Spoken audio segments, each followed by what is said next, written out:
There's a point where it tips, there's a point where it breaks, there's a point where it bends, and a point we just can't take anymore. There's a line that will cross and there's no return. There's a time and a place, no bridges left to burn anymore. We can't just wait with life to take until they think we're ready. Our enemies are gathering, our storm is brewing.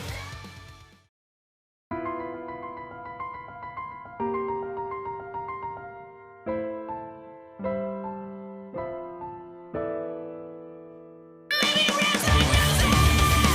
it's the pool of blood, the innocents were laying when in the end you failed to save them.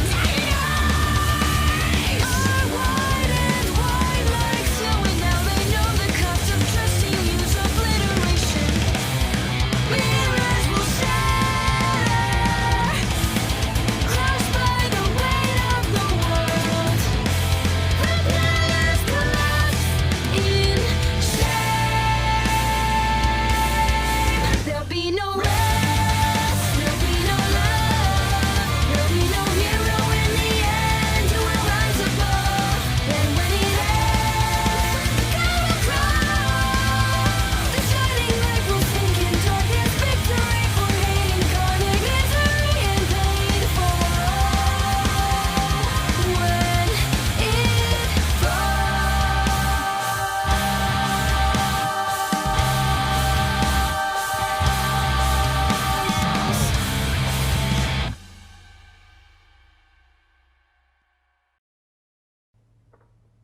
Well, it comes as no surprise that they've chosen you to move on to the final round of the tournament. Your performance has been exemplary. Thank you, Professor Ozpin, but I would never have made it this far without my teammates. Personally, I think it's the other way around. I'm sorry, but I don't believe we've been introduced. Name's Crow. Crow is a trusted colleague of mine. Professor, if you don't mind me asking, why have you called me here? Please, take a seat. What is your favorite fairy tale? I'm sorry? Fairy tales. Stories from your childhood. Surely you must remember some of them. Well, there's the tale of the two brothers, the shallow sea, the girl in the tower. What about the story of the seasons? Oh, of course. A callous old man who refuses to leave his home is visited by 4 traveling sisters. The first understands his reclusive nature and urges him to use his time in solitude to reflect and meditate. The second brings him fruits and flowers, tending to his crops and revitalizing his garden. The third warms the man's heart, convincing him to step outside and embrace the world around him. And the fourth and final sister begs him to look at all that he has and be thankful. In return for their kindness, the man grants the maidens incredible powers so that they may continue to help others all over the world. They graciously accept and promise to share their gifts with the people of Remnant until the end of days. Winter, spring, summer, and fall. The 4 maidens. My mother loves that story. Would you believe me if I told you that one's been around since I was a boy? You're not that old, Professor. Well, would you believe me if I told you it was true? I beg your pardon? What if I were to tell you that there were 4 maidens existing in this world that could wield such tremendous power without dust? You mean like a semblance? Like magic. Yeah, first time hearing it's pretty crazy. You're serious? Do I look like I'm joking? No. Why are you telling me this?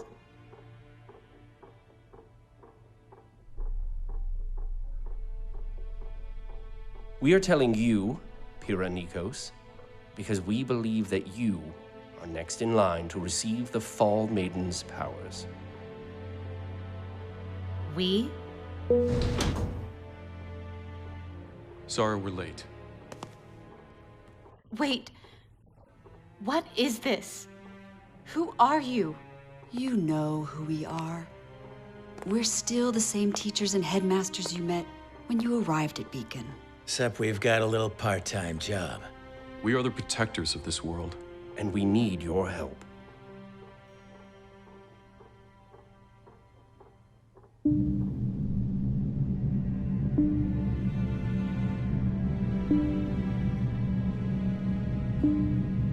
Where are we going? The vault, under the school.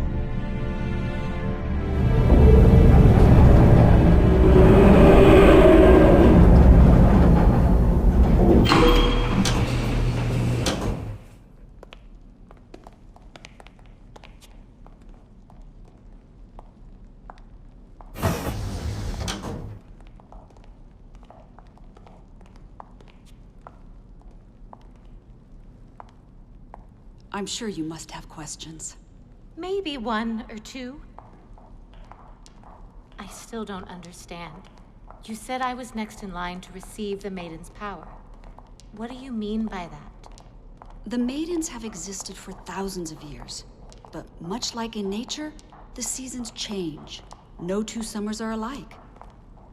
When a Maiden dies, her power leaves her body and seeks out a new host, ensuring that the seasons are never lost and that no individual can hold on to the power forever. So, how does the power choose? Through a series of stupid and convoluted rules. Crow. Hey, don't get mad 'cause I'm right. At first, the only thing that was certain was that the powers were specifically passed on to young women. But as time went on, it was discovered that the selection process was much more intimate. Intimate? As we understand it now, when a maiden dies, the one who is in her final thoughts is the first candidate to inherit her power. Unless it's a dude or some old hag. Then the power goes to someone random, and our jobs get a lot harder. Why tell me all of this now? Why not wait until I've graduated? Honestly, we've run out of time. I don't know if you've noticed, but things are getting a lot scarier out in the world. Tensions are high. The Grimm are growing stronger, more prevalent, and it's not gonna be much longer before this peace we've all been enjoying so much goes out the window. You're not talking about war. Not a war between nations. We can fill you in on the details once we know you're with us. For now, all you need to know is that one of the maidens was attacked, and for the first time in history, part of her power was stolen.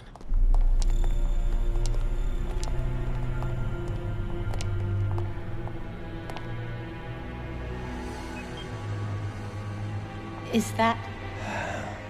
The current Fall Maiden, Amber. she's still alive? For now. We're using state-of-the-art Atlas technology to keep her stable. But there is a lot about this situation that is unprecedented. What do you mean? Well, we don't know what will happen when she passes. Won't her power just transfer to the next host? Look who's been listening. She is smart. Under normal circumstances, yes. But this is a delicate situation. It's not uncommon for the last thoughts of the slain to be of their attacker. And to make matters worse, no one's ever seen the power split like this before. For all we know, it will seek out its other half. Her assailant. And that would not bode well for any of us.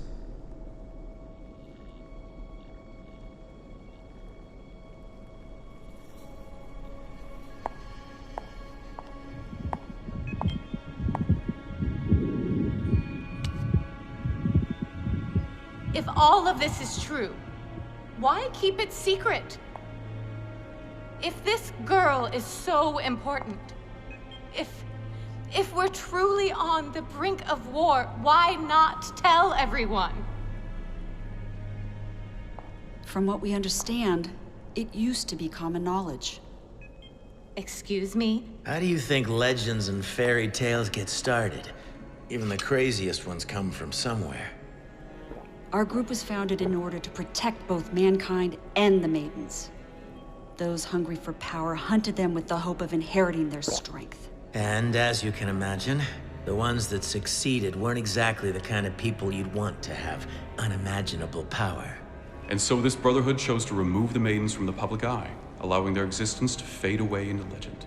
The things we're telling you go against hundreds of years of human history. Religion. No one would want to believe us. It'd cause an uproar. It would cause panic. And we all know what that would bring clawing to our kingdom's walls. Which is why we would like to... I'll do it. If you believe this will help humanity, then I will become your Fall Maiden.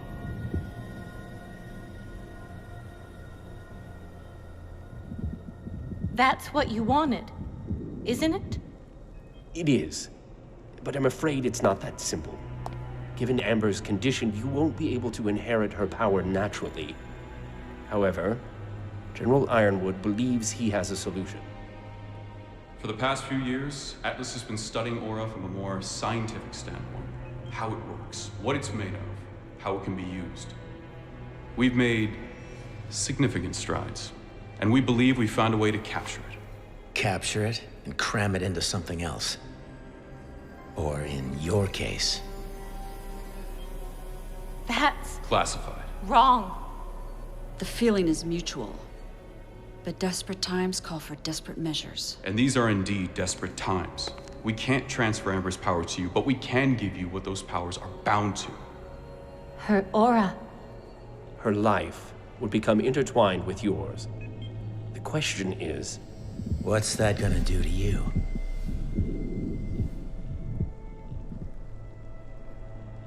You have an important decision before you, Ms. Nikos. There's no guarantee this transfer will work, and there's no telling if you will be the same person if it does.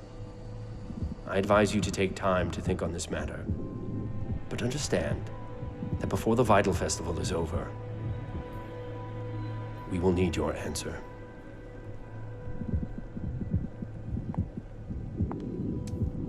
The assailant that attacked the Fall Maiden has made their first move. And there's no telling when their next move will be.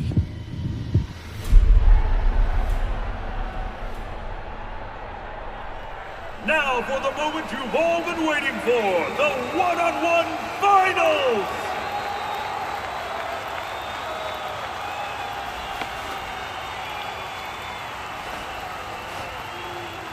Barty, why don't you explain the rules?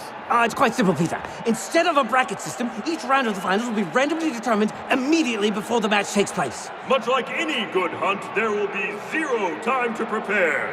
Yes. Now let's see who our first match will be.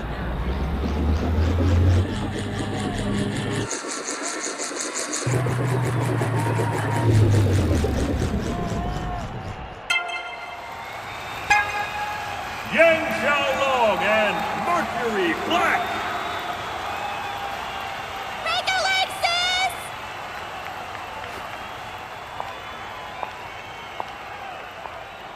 Would all other combatants please leave the stage?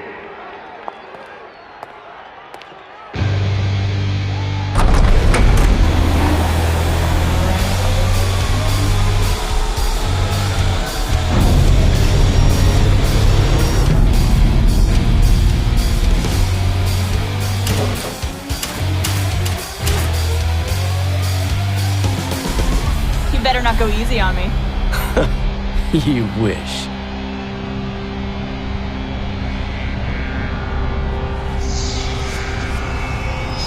Three, 2, 1, fight!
What a way to kick off the finals!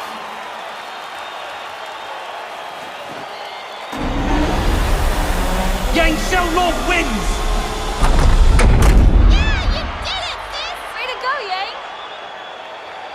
Better luck next time. There's not going to be a next time, Blondie.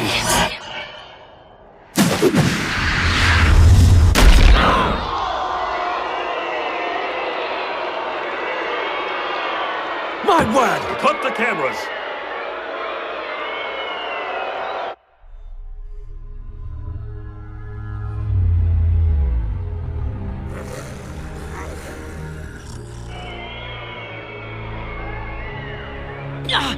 My leg! My leg! That's what you get, you little... Huh? Yang Xiaolong, stand down! What? Why? Mercury! Why'd she do that? Why'd she attack me?